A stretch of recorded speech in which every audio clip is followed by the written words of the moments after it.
Assalamu alaikum la famille, nous sommes très heureux de vous rencontrer encore une fois dans notre chaîne Micro Missionnaire. Merci de votre fidélité.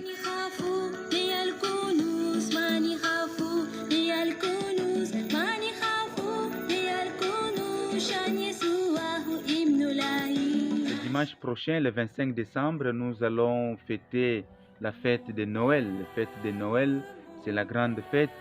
C'est la fête de la naissance de notre Seigneur Jésus-Christ. C'est la fête de la joie. C'est la fête aussi d'incarnation. C'est Dieu qui s'est fait homme pour vivre dans notre humanité et pour demeurer avec nous. Eh bien, les gens se posent beaucoup de questions par rapport à cette fête de Noël que nous célébrons pendant la fête de Noël.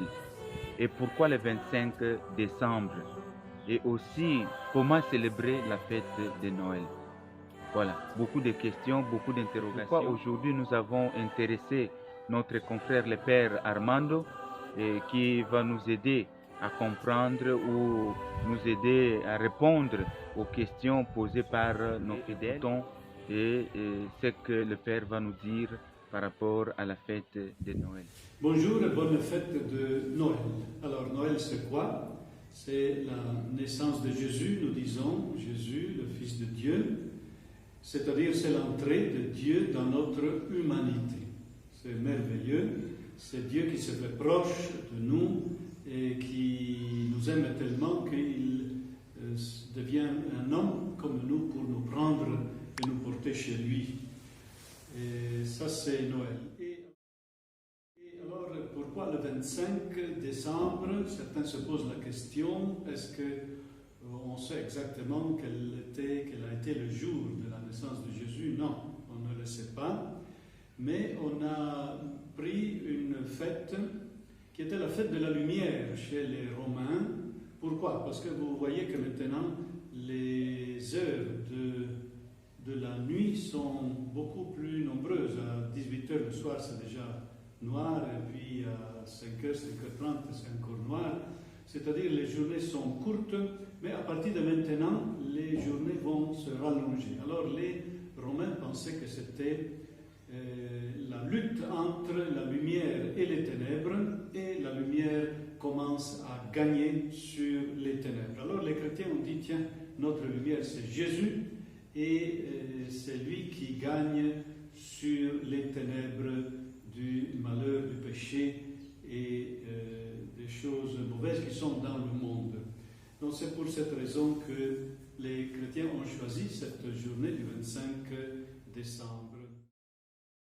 Et alors, que faut-il faire pour cette fête? Faut-il fêter?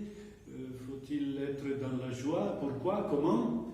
Voilà la question que nous pouvons nous poser. Bien sûr, il faut que nous soyons dans la joie à cause de Jésus.